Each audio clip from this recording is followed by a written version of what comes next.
लेकिन समाज और आम आदमी की जो जिम्मेदारी है वो मैं समझता हूं कि कहीं उसका बड़ा गैप है, जिसके चलते देश की सत्ताएं आती हैं, वादा कुछ करती हैं और सत्ता में बैठने के बाद अपने वादों को भूलने लगती हैं कि तब उन्हें सत्ता में बने रहना होता है। अगर आप जागरूक हैं, अगर आप इस बात के लिए सजग हैं कि हमने जिनको सत्ता में जिन वादों के साथ बिठाया है और हमारी शक्ति इतनी है कि अगर जिन वादों को इन्होंने किया था अगर उनको पूरा नहीं करेंगे तो हम इनको भी बदल देंगे। जिस दिन समाज ऐसा हो जाएगा, राजनीतिक और सत्ता आपके हिसाब से चलेगी, इस देश के हिसाब से चलेगी, उन इतिहासकारों से नहीं चलेगी जिन्होंने इस देश को गुमराह किया है। इसलिए समाज को आज के दौर में, हमारे और आरएसएस सिंह साहब के जमाने में मोबाइल नहीं था, टेलीविजन भी नहीं था, तो अखबार में जो छपता था वो सच मानते थे। लेकिन आज ना अखबार और टेलीविजन से भी आगे दुनिया चली गई है। अब हर उस आदमी के पास, वो किसी जाति का है, किसी धर्म का है, छोटा है, बड़ा है, गरीब है, गांव का है, उसके पास इंफॉर्मेशन, सूचना बहुत पहुंच रही है और उस सूचना का इस्तेमाल कैसे करना है, इस कला को सीखने की जरूरत है। सूचना तो बहुत सारी आपके पास आती है, सुबह से शाम आप मोबाइल खोलते हैं, बड़े सारे विज्ञापन आते हैं, ये कमीज ले लो, ये जूते ले लो, ये टाई ले लो, ये तमाम मोबाइल, ये सब आते हैं। लेकिन उसमें आपके काम की सूचना क्या है, उसका इस्तेमाल कैसे आप करेंगे? कौन आपके बीच में दुश्मन है, कौन आपके बीच में बैठा है और मुखौटा लगाए हुए है और आपको पता नहीं चलता। इसलिए आजकल की टेलीविजन बहस में भी आपने देखा होगा, आरएस सिंह साहब जैसे लोग लगातार डिबेट में बैठते हैं और ऐसे मक्कार और मुनाफिक लोगों को बेनकाब टेलीविजन पर रोज करते हैं, रोज उनका मुखौटा उतारते हैं। वो अलग अलग, कोई विचारधारा के नाम पे आता है, कोई धर्म के नाम पे आता है, कोई मौलवी के नाम पे आता है, कोई मुफ्ती के नाम पे आता है, कोई इत्तेहादुल मुस्लिमीन के नाम पे आता है। अलग अलग जमातों में, अलग अलग चेहरों में लोग आते हैं और इस देश को कैसे कमजोर किया जाए उनके तर्क देते हैं।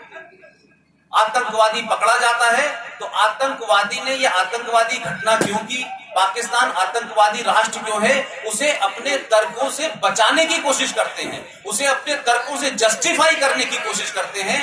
इसलिए हमारे देश में बौद्धिक आतंकवाद जो है वो बड़ा खतरा है। इस बौद्धिक आतंकवाद से लड़ने के लिए अगर आज का युवा ये नहीं समझेगा कि हम कल जब बड़े होंगे, हम जब यहां से बाहर जाएंगे तो हम कैसी दुनिया के बीच में होंगे, वो दुनिया कौन सी होगी? क्या दुनिया में आप ये पसंद करेंगे कि आपके इसी कॉलेज में कल से मनोज जी एक इसमें कानून बना दें कि जो सीधे हाथ पे लोग बैठे हैं उनको सुबह 6 बजे स्कूल आना होगा और जो उल्टे हाथ पे बैठे हैं उन्हें 10 बजे आना होगा। ये कोई भी कपड़े पहन सकते हैं लेकिन इनको एक ही कपड़ा पहनना है। ये किसी को भी गाली दे सकते हैं, इनको गाली नहीं देनी है। इससे ये कॉलेज चलेगा? ये चलेगा? जोर से बोलिए। लेकिन बदकिस्मती देखिए कि इस देश में संविधान है, इस देश में कोर्ट है, इस देश में व्यवस्था है, लेकिन ये कैसे मुमकिन है कि इस देश के अंदर संविधान के होते हुए भी संविधान से अलग देश चल रहा है और लगातार चल रहा है। और इस बात को कोई बताना नहीं चाहता कि अगर इस देश में हिंदू है, मुसलमान है, सिख है, पारसी है, महावीर है, जैन है, जब सबके लिए संविधान एक है तो कुछ लोगों के लिए संविधान अलग से क्यों है? उनके लिए अलग से प्रोविजन क्यों दिए गए हैं? ये भेदभाव क्यों किया गया है? उसको मिटाने की जरूरत नहीं है, उसको समझने की जरूरत है कि कुछ लोगों को लगता है कि सत्ता में बैठने वाले लोगों को हमारा वोट चाहिए तो हमारे मर्जी का कानून चलेगा और जिनको नहीं चाहिए हम उनकी बात मानेंगे नहीं। इस बात को समझिए। क्या कोई संविधान अपने नागरिकों के बीच में भेद कर सकता है? अगर किसी का कत्ल किया गया है तो उसको धारा 302 के तहत उस पर मुकदमा चलना चाहिए। उसको जो भारत की कोर्ट अगर उसको सजाए मौत देती है तो मिलनी चाहिए। अगर एक आदमी शादीशुदा हो और वो अपनी पत्नी को तलाक दे दे तो भारत के कोर्ट तय करेगी कि आपने क्यों तलाक दिया और गलत है या सही है, अगर गलत पाया जाएगा तो आपको सजा होगी, और सही पाया जाएगा तो आपको जो उसका कंपनसेशन है वो मिलेगा। यही भारत के संविधान में लिखा है कि नहीं?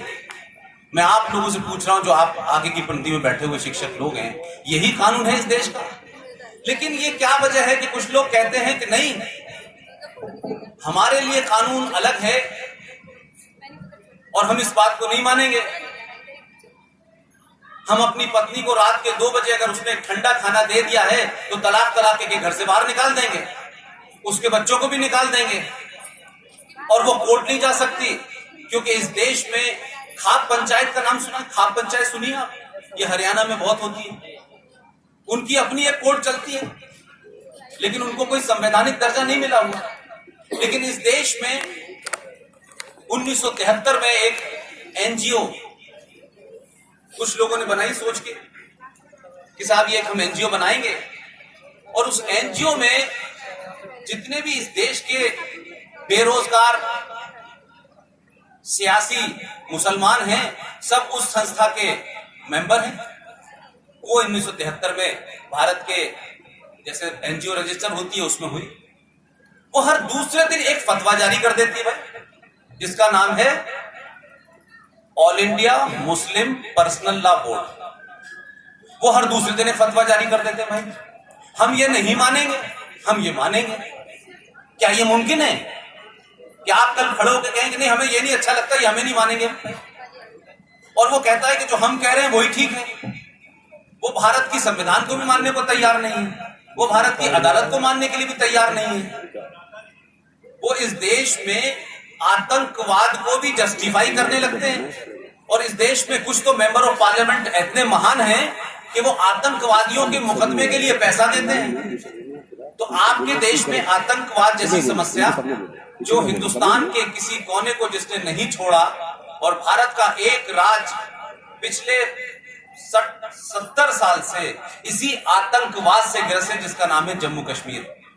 सिंह साहब वहां काम कर चुके हैं, लंबे समय तक वहां रहे, लेकिन आप में से कितने लोगों को कश्मीर के बारे में वहां की सच्चाई पता है, वहां की हकीकत पता है? नहीं पता। आतंकवाद पूरी दुनिया में है, आपको सबको पता है कि चाहे वो लश्कर तोयबा का नाम हो, जैश ए मोहम्मद का नाम हो, इंडियन मुजाहिदीन हो, आईएस का नाम हो, ये तमाम आपने झंडे नाम देखे होंगे टेलीविजन पे, अक्सर आप लोग आते हैं। लेकिन मुझे एक बात ये भी कहनी है कि भाई, अमेरिका में बम ब्लास्ट हो, 9/11 हो, भारत का बॉम्बे हो, कोयम्बटूर हो, दिल्ली हो, ये बम धमाके जब होते हैं तो इसके पीछे कौन लोग होते हैं? किस सोच के लोग होते हैं? क्या सोच के धमाका करते हैं? वो धमाका किसी आदमी से बदला लेने के लिए करते हैं? क्या कुछ गुंडे लोग होते हैं, कुछ बदमाश लोग होते हैं? कौन लोग होते हैं वो धमाके करने वाले लोग, जो बेगुनाह को मारते हैं, और मारने के बाद वो ये कहते हैं कि हमारे धर्म में ये बताया गया है इसलिए हम ऐसा कर रहे हैं। ऐसी एक संगठन है जिसका नाम है आईएस। आपने देखा होगा पूरी दुनिया में लोग घूम रहे हैं, किसी का गला काटा जा रहा है, किसी को गर्म पानी में डाला जा रहा है। वो एक अजीब सी स्थिति आप देश भर में देखते हैं, आपके सोशल मीडिया पे बहुत सारी तस्वीरें आती हैं, और वो ये साबित करते हैं और कुरान शरीफ का हवाला देते हैं, उसमें लिखी आयतों का हवाला देते हैं कि वो ये जो कुछ कर रहे हैं वो अल्लाह के हुक्म के मुताबिक कर रहे हैं, मोहम्मद साहब के हुक्म के मुताबिक कर रहे हैं। तो भाई, उनको रोकने की पहली जिम्मेदारी किसकी है?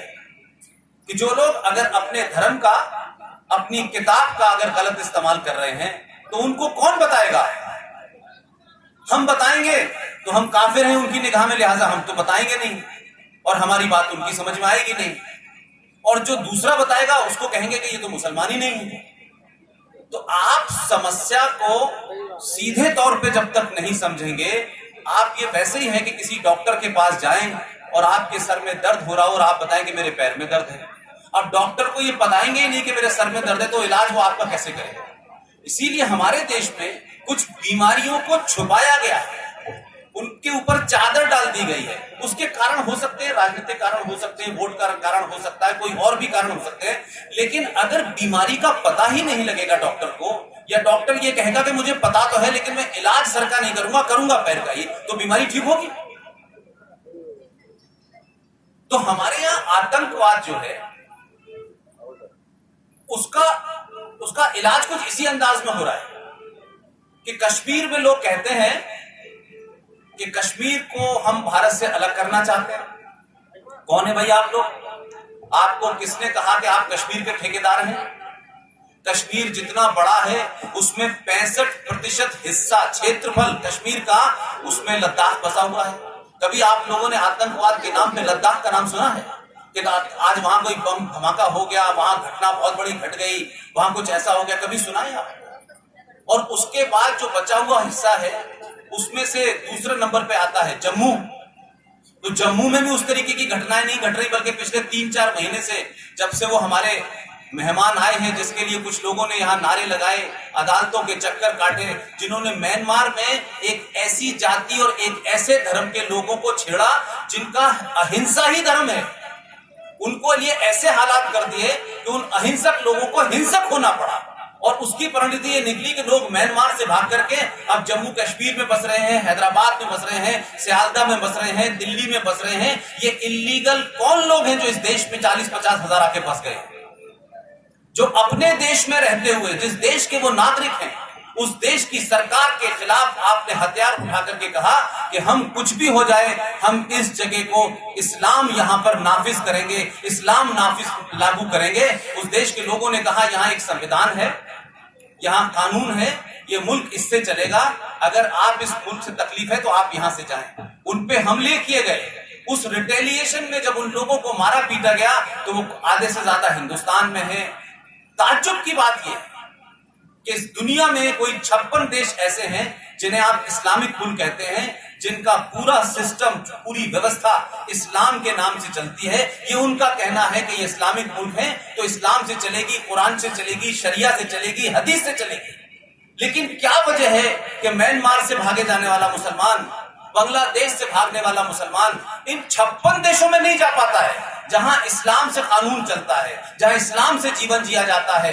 बड़े खुशहाल देश हैं, बड़ा सारा पैसा है, लेकिन ये भाग करके वहां क्यों जाते, यहां क्यों आते? भाई हिंदुस्तान में तो इस्लाम लागू है नहीं, ये तो एक धर्मनिरपेक्ष राष्ट्र है, यहाँ एक अलग किस्म का संविधान है, यहाँ तो किसी का इस धर्म को न बढ़ाया जाता, न घटाया जाता, न दबाया जाता। तो भाई आपको अगर तकलीफ म्यांमार में हो रही थी तो म्यांमार की सरकार और देश के खिलाफ आप विद्रोह कर रहे थे, तो वहां की सरकार का या देश के लोगों का जो कर्तव्य था वो उन्होंने किया। और आपको अगर शरण लेनी थी तो आप ईरान जाते, पाकिस्तान जाते, बांग्लादेश जाते, अफगानिस्तान जाते, वहां जाते जहां इस्लाम से दुनिया चल रही है। तो भारत के अंदर तो भारत का उपराष्ट्रपति जब सेवानिवृत्त होता है, जिस दिन उसका आखिरी दिन होता है रिटायरमेंट का, तो भी वो ये कहता है कि भारत में मुसलमान सुरक्षित नहीं है। जब तक वो शख्स सऊदी अरब के अंदर एम्बेसडर था, माइनॉरिटी कमीशन का चेयरमैन था, अलीगढ़ यूनिवर्सिटी का वाइस चांसलर था, उपराष्ट्रपति था, जब तक वो उपराष्ट्रपति रहा तब तक देश में मुसलमानों को खतरा नहीं था। लेकिन जिस दिन रिटायरमेंट का आखिरी दिन था तो ये स्टेटमेंट दिया, इससे इस देश की छवि खराब करने की कोशिश की। आप अगर उस पद पे बैठे हुए थे और पिछले 10 साल से बैठे थे, भारत के अलग अलग संस्थाओं में बैठे हुए थे, और आपको लगता था कि मुसलमानों के लिए देश असुरक्षित हो गया है, तो आपने अपने पद से इस्तीफा क्यों नहीं दिया? इस देश की सत्ता व्यवस्था का पूरा मजा लिया और अंत में जाकर के भारत को बदनाम करने के लिए अपने पद पे बैठे हुए भी आपने ये कह दिया कि भारत में मुसलमान असुरक्षित। तो मैं उनसे बार बार रिक्वेस्ट करता हूं कि वो बॉर्डर पे जाएं और म्यांमार से भागे हुए मुसलमान जो हैं उनको बताएं यहां क्यों आ रहे हो, ये तो मुसलमानों के लिए असुरक्षित है। भाई जो सुरक्षित है वहां जाओ ना, सऊदी अरबिया, जहां हर जुमे को 40 लोगों की गर्दन काटी जाती है मस्जिद के बाहर नमाज पढ़ने के बाद। वहां इस्लाम लागू है, वहां रेप करने वाले के हाथ काट दिए जाते हैं, वहां जिना करने वाले को जमीन में गाड़कर पत्थरों से मार दिया जाता है। वहां जाएं जहां इस्लाम मौजूद है। अगर हिंदुस्तान के अंदर मुसलमान सुरक्षित नहीं है, अगर हिंदुस्तान के अंदर कानून व्यवस्था बहुत खराब है, तो भाई यहां क्यों आ रहे हो? ये तो वैसे ही बहुत गरीब देश है, वैसे ही दुनिया के 27 देशों के शरणार्थी इस देश में रह रहे हैं। चाहे तिब्बत का हो, अफगानिस्तान का हो, वो पहले से यहां रह रहे हैं। हमने तो किसी को रखते वक्त नहीं पूछा था कि हमारे देश में बड़ी गरीबी है भाई, हमारे देश में तो पहले ही संसाधनों की कमी हो रही है, हमारी तो जनसंख्या वैसे ही बढ़ रही है। हमने तो कहा नहीं, आप रह लीजिए। लेकिन उस वक्त गुस्सा आता है लोगों को कि जिनको आपने रहने की जगह दी, जिनसे आपने कहा आप अपना धर्म का पालन करें, वो अब ये कहते हैं कि हम सड़क पे नमाज पढ़ेंगे। ये कुरान शरीफ में लिखा हुआ है। अगर सड़क पे नमाज आपको पढ़नी है आधे घंटे की, तो आपको यह भी ध्यान होना चाहिए कि अगर इस देश में कोई एम्बुलेंस है, कोई मरीज है, किसी को कहीं पहुंचना है, तो उसको रास्ता रोक करके कौन सी नमाज पढ़ी जा रही है। जबकि कुरान शरीफ के अंदर यह लिखा हुआ है साफ साफ कि अगर किसी विवादित जगह, अगर किसी सार्वजनिक जगह जिसपे आम लोगों का काम होता है, वहां अगर आप नमाज पढ़ेंगे तो अल्लाह मियां आपकी नमाज नहीं कबूल करेगा। लेकिन दुख की बात यह है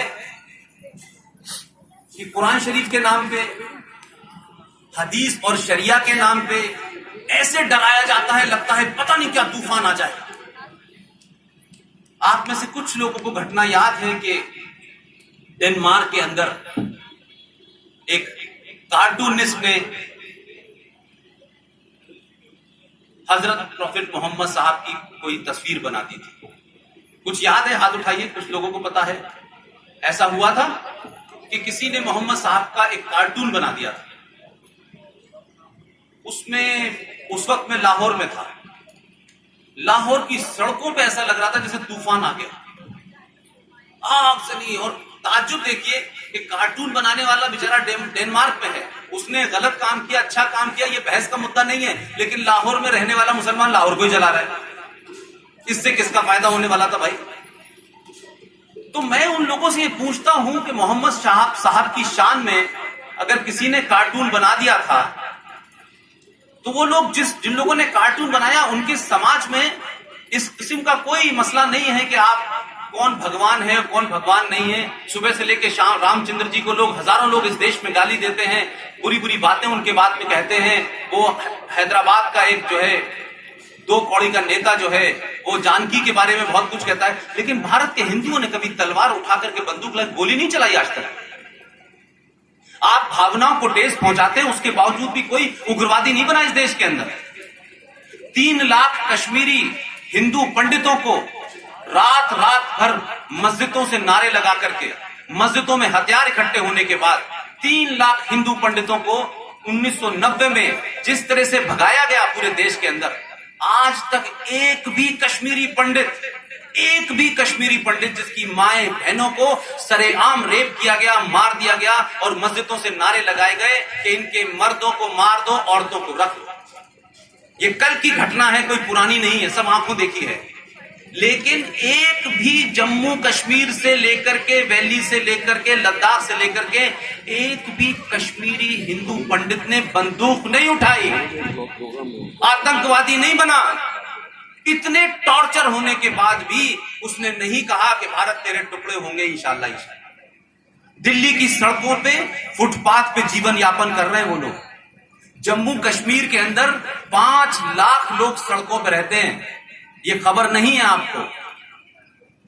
लेकिन इस देश में एक राज्य है जिसके बारे में ये कहा जाता है कि वो मुस्लिम बहुसंख्यक राज्य है, मुस्लिम मेजॉरिटी राज्य है। उस राज्य का नाम है जम्मू कश्मीर। 68% मुसलमान वहां रहते हैं। मान लिया भैया आपकी जनसंख्या ठीक है, आप चलाइए। ये क्या वजह है कि जहां उनकी मेजॉरिटी है, पंडित वहीं से मार के भगाए जाते हैं भाई। आप इस बात को जरा ध्यान दीजिए कि हिंदू समाज इतना टॉलरेंट है, और शायद ये टॉलरेंस, ये बर्दाश्त करने की क्षमता शायद आपकी इतनी हो गई है कि लोग अब आपको बुज़दिल समझने लगे हैं, कावड़ समझने लगे हैं, और कहते हैं ये डरपोक लोग हैं, ये कुछ नहीं करेंगे। आपकी एक पहचान को इतनी दूर तक धकेल दिया गया है कि लोग अब इस बात से शर्माते हैं कि यार हिंदू इनको कुछ भी कर लो, कोई फर्क नहीं पड़ता, ये कभी कुछ रिएक्ट नहीं करे। इसलिए जम्मू कश्मीर के अंदर जब हिंदुओं को मारा जाता है जब हिंदू मुसलमान के नाम पे मारा जाता है, जब वहां की सरकारें वहां के आतंकवादियों को बचाने के लिए दबाव बनाती हैं, जब वहां के आतंकवादी जब सेना से आमना सामना कर रहे होते हैं, तब मस्जिदों से नारे लगते हैं और आम औरतें और आम बच्चे सड़कों पे निकल के सेना के ऊपर पत्थर फेंकते हैं ताकि वो आतंकवादी भाग जाए। ये वो नहीं सोचते कि एक सहिष्णु, टॉलरेंट,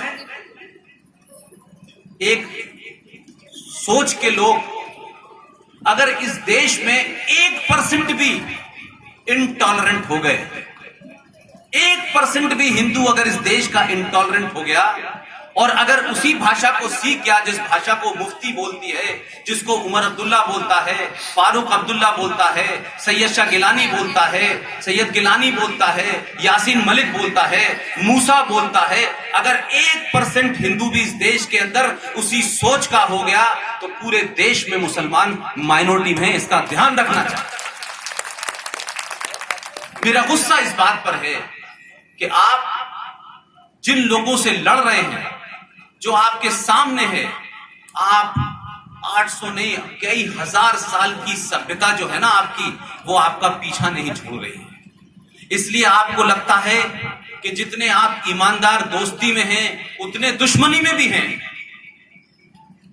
हमारे यहां कहीं कानून है ये कि शाम होने के बाद दुश्मन की सेना के ऊपर बाण नहीं चलाया जाएगा, सूर्यास्त के बाद हथियार नहीं उठाए जाएंगे, और दुश्मन की फौज को पानी की जरूरत होगी तो पानी भी देंगे, सुबह फिर युद्ध करेंगे। लेकिन अब जो दुश्मन है वो रात के अंधेरे में आता है, अब जो दुश्मन है वो संसद तक पहुंच जाता है, अब जो दुश्मन है वो संसद में पार्लियामेंट बन जाता है। अब दुश्मन का रूप बदल गया है। तो आप अगर 800 साल, 1000 साल और 5000 साल की सभ्यता का वास्ता दे करके दुश्मन से उसी भाषा में बात नहीं करेंगे तो माफ कीजिएगा, जो आसाम में हो रहा है, जो कैराना में हो रहा है, जो कलियाचक के अंदर हो रहा है, जो बंगाल में हो रहा है, वो कल यहां भी होगा। अगर आपको इस गांव को सुरक्षित रखना है तो अपने घर पे ताला मत लगाइए। अगर गांव को सुरक्षित रखना है तो गांव की जो बाउंड्री है उसको सुरक्षित करने जाइए। अगर गांव में बदमाश नहीं घुसेगा तो आपका घर सुरक्षित रहेगा। और अगर आपको यह गलत फहमी है कि आपने अपने घर में ताला लगा दिया है और पड़ोसी का घर खुला है, तो जिसका ताला लगा है वो आज नहीं कल असुरक्षित हो जाएगा। इस भावना से बाहर निकलिए कि वो यादव है, वो ठाकुर है, वो चमार है, वो दलित है। इसकी वजह से ही इस देश में आपसे कमजोर लोग, आपसे कम संख्या में लोग आए और सोमनाथ का मंदिर लूट के ले गए और आप कुछ नहीं कर पाए। आपके इसी कि ये छत्री है, ये छत्री नहीं है, ये दलित है, ये हथियार उठा सकता है, ये नहीं उठा सकता है। इसलिए प्लासी की लड़ाई में जितने लोग अंदर लड़ रहे थे उससे दुगने बाहर लोग खड़े हुए थे और वो ये इंतजार कर रहे थे कि इस युद्ध का परिणाम क्या होगा। ऐसा लगता था कि कुछ लोग जो लड़ रहे थे उन्हीं की जिम्मेदारी थी लड़ना। अगर सारे लोग लड़ रहे होते तो आप प्लासी की लड़ाई न हारते भाई। आप नहीं बदले, आपने प्लासी से नहीं सीखा, आपने औरंगजेब से नहीं सीखा, आपने अकबर से नहीं सीखा, शाहजहां से नहीं सीखा। हाँ, हमने क्या सीखा कि आजादी के बाद इस देश को जिन्होंने छिन्न भिन्न किया, इस देश की संस्कृति के साथ जिन्होंने छेड़छाड़ की, इस संस्कृति को बदल दिया, इस देश के बहुसंख्यक समाज के प्रतीक मंदिरों को तोड़कर मस्जिदों में बदल दिया, इन तमाम इतिहासकारों ने और इन दलाल नेताओं ने दिल्ली के अंदर 57 सड़कें ऐसी बनाई हैं कि Akbar road, Aurangzeb road, Shahjahan road, इनको किसने बनाया है भाई? ये कौन लोग थे भाई? ये भारत में पूजा करने के लिए आए थे, भारत को डेवलप करने के लिए आए थे। इन्होंने भारत को क्या दिया? और आप सुबह से लेकर शाम तक जब भी घर से बाहर निकले तो आपको लगेगा कि जिस आदमी ने मेरे परिवार के पुरखों के साथ बेइज्जती की, उनको मारा, उनको खत्म किया, उस घर के सामने उनका नाम लिखा हो तो आपको कैसा लगेगा? इसको सोचिए। आप जीवन भर कुंठित रहेंगे, आप बड़े पैसे वाले हो जाएंगे, बड़े ताकतवर हो जाएंगे, लेकिन घर से निकलने के बाद जब पता चलेगा कि सामने औरंगजेब रोड है और जब बाएं मुड़ेंगे तो शाहजहां रोड आ जाएगी, फिर अलाउद्दीन खिलजी की रोड आ जाएगी, फिर अकबर रोड आ जाएगी, फिर सफदरजंग रोड आ जाएगी, तो आप जीवन नहीं, आपकी नस्लें कुंठा में रहेंगी, एहसासे कमतरी में रहेंगी, कॉम्प्लेक्स में रहेंगी। ये कोई जो बात सिंह साहब कह रहे हैं उसको लार्जर पर्सपेक्टिव में समझिए। आप सोचिए कि शायद ये हमारे और सिंह साहब के जो सीरीज है उसमें और लोग भी शामिल हैं। हम शायद पहली बार किसी डीप इनसाइड इतने गांव के अंदर हम आए हैं। और मनोज भाई से मैं लगातार ये कहता रहा कि आपके बहुत सारे इंस्टीट्यूट हैं। गांव के अंदर जो राष्ट्रभक्ति है, गांव के अंदर जो प्योरिटी है, गांव के लोगों में जो सीधापन है, वो शहर में नहीं मिलता। अगर गांव के लोग जो कल शहर जाएंगे और अगर वो भटक जाएंगे, अगर उनका तर्क मजबूत नहीं होगा, अगर वो अपने लॉजिक से, अपने ज्ञान से उन फ्रॉडों की जो आपको जेएनयू में जाके मिलेंगे, जो लेफ्ट पार्टी के ऑफिस में मिलेंगे, जो समाजवादी पार्टी के ऑफिस में मिलेंगे, वो इस पार्टी के ऑफिस में मिलेंगे, उस पार्टी के ऑफिस में मिलेंगे, आप भटक जाएंगे। मैंने बड़ी रिक्वेस्ट की आपके चेयरमैन साहब से कि भाई हमने गांव वैसे भी कम देखा है, हम तो शहर में पैदा हुए, लेकिन मुझे नहीं पता था कि यहां आने के बाद जिस ईमानदारी से आप लोग 2:45 तक बैठे हुए हैं, और एक ऐसा टॉपिक जिसे शायद बहुत सारे लोगों को लगता हो कि कुछ ड्राई सा टॉपिक है, इसमें कुछ है नहीं, कोई जान नहीं है, उसको सुनने के लिए बैठे हुए हैं। और हमारी और सिंह साहब की कोशिश ये थी कि कुछ भी हो हम जरूर जाएंगे, क्योंकि अगर हमने गांव में ये बात पहुंचा दी, गांव के लोगों को मजबूत कर दिया, हमने तर्क से मजबूत कर दिया, तो फिर 10 साल के बाद जेएनयू में कन्हैया पैदा नहीं होगा, कुछ और पैदा होगा। लिहाजा इस देश में संविधान है, कानून है, अदालतें हैं। यह नहीं होगा कि 1985 में एक 70 साल की बूढ़ी औरत जिसका नाम था शाहबानो, मुझे नहीं पता आप में से कितने लोग जानते हैं उसको, 1985 में एक मुसलमान महिला थी 70 साल की, उसके पति ने उसको तलाक दे दिया था, और भारत के कानून के तहत वो अदालत गई और उसने कहा कि माय लॉर्ड, मैं एक मुसलमान महिला हूं, मेरी उम्र 70 साल है, मेरे शौहर ने मुझे तलाक दे दिया है, मैं तो कोई नौकरी करने वाली महिला नहीं थी, मैं इस 70 साल की उम्र में अपना 2 वक्त का पेट भरने के लिए कहां जाऊंगी, लिहाजा जो भारत का कानून है, भारत के जो नियम हैं, उसके तहत मुझे मुआवजा मिलना चाहिए। सुप्रीम कोर्ट में कुछ समझदार लोग थे उस वक्त, ये 1985 की बात बता रहा हूं, जब भारत के अंदर सबसे युवा प्रधानमंत्री राजीव गांधी थे, और उनको 405 सीटें मिली थी लोकसभा की जब इंदिरा गांधी की हत्या हो गई थी। इतनी मजबूत, इतनी प्रचंड सरकार थी। सुप्रीम कोर्ट ने फैसला सुनाया और उनके शौहर को कहा कि आप इनको इतना मंथली खर्चा देंगे। आप सोच सकते हैं क्या हुआ? बहुत सारे लोग ऐसे होंगे जो सन 85 के बाद पैदा हुए होंगे आप में से। उस वक्त मैं जर्नलिज्म का कोर्स कर रहा था। सुप्रीम कोर्ट के उस पूरे फैसले को इस देश में बड़े बड़े मौलानाओं ने, जो टेलीविजन पे नजर आते हैं, जो पाकिस्तान की पैरवी करते हैं, जो आतंकवाद की पैरवी करते हैं, जो सैयद शाह गिलानी की पैरवी करते हैं, इतना दबाव बनाया कि 405 सीटें लेने वाला राजीव गांधी दबाव में आ गया और सुप्रीम कोर्ट के फैसले को भारत की संसद ने नकार दिया और एक नया कानून बना दिया। यह है इस देश के अंदर राजनीति का स्तर, यह है इस देश के अंदर भीड़ तंत्र का खेल। जिसके पास भीड़ है वो भीड़ भूखी हो, नंगी हो, जाहिल हो, लेकिन वोट देती हो। इसलिए आप जिस कानून की बात करते हैं, वो लोग आज टेलीविजन पे क्या कहते हैं पता है? वही सारे चेहरे अलग अलग ये कहते हैं टेलीविजन पे कि राम मंदिर के ऊपर फैसला हम कोर्ट का मानेंगे, फैसला कुछ भी होगा हम मानेंगे। इस देश में 40 ऐसे फैसले हैं जो सुप्रीम कोर्ट ने दिए हैं और सुप्रीम कोर्ट की हिम्मत नहीं है उसके पास ताकत नहीं है कि सुप्रीम कोर्ट की 3 बेंच और 5 बेंच ने जो जजमेंट दिए हैं उनको जमीन पे लागू करवा पाए। और सुप्रीम कोर्ट में जाकर के दिल्ली पुलिस खड़ी होकर यह कह देती है कि अगर हमने इसमें लागू किया तो दंगा हो जाएगा। तो यह देश भीड़ तंग से डरेगा, दंगों से डरेगा। कुछ लोग इस देश को तोड़ने की बात करेंगे तो अदालतें भी डर जाएंगी, सत्ता भी डर जाएगी, पुलिस भी डर जाएगी। तो फिर भाई ये किस का लोकतंत्र है, किस किस्म का संविधान है, किस किस्म की अदालतें हैं। एक कहता है कि साहब राम सेतु जो है वो कुछ है ही नहीं, उसमें तो कुछ सब बेकार की बातें हैं, उसको तो आप टेस्ट करा लीजिए, साइंटिफिक प्रूफ करिए। जो लोग साइंटिफिक प्रूफ मांग रहे हैं किस चीज का, कि राम सेतु है कि नहीं है, राम सेतु को बता दिया जिन जिन लोगों ने है, उसका प्रूफ है, लोग देख रहे हैं।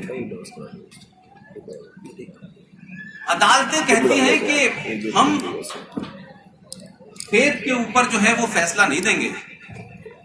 हाल में अभी 3 तलाक के ऊपर सुनवाई हुई। जरा मेरी बात को ध्यान से इसलिए सुने कि मुझे लगता है कि ये बात आप पढ़ते जरूर होंगे, लेकिन बहुत बारीकियां जो नहीं पहुंचती वो मैं बताने के लिए आपसे कह रहा हूं। जब 3 तलाक के ऊपर सुनवाई हो रही थी तो भारत की सुप्रीम कोर्ट ने क्या कहा, आप लोग कुछ पता होगा? नहीं पता? यस नो बोलिए भाई, मुझे ये तो पता चले कि जो मैं कह रहा हूं आप तक पहुंच रहा है कि नहीं? पहुंच रहा है। जब 3 तलाक पे कोर्ट सुनवाई कर रही थी तो सुप्रीम कोर्ट ने क्या कहा? सुप्रीम कोर्ट ने कहा कि देखिए, अगर 3 तलाक का मामला कुरान शरीफ में लिखा हुआ है तो हम सुनवाई नहीं करेंगे, अगर उसमें नहीं लिखा तो हम सुनवाई करेंगे। और जब सुनवाई करना शुरू की तो उन्होंने कहा कि हर एक का भरोसा बना रहे। तो 5 जो जज थे उसमें एक क्रिश्चियन रखा गया, एक सिख रखा गया, एक मुसलमान रखा गया, एक हिंदू रखा गया।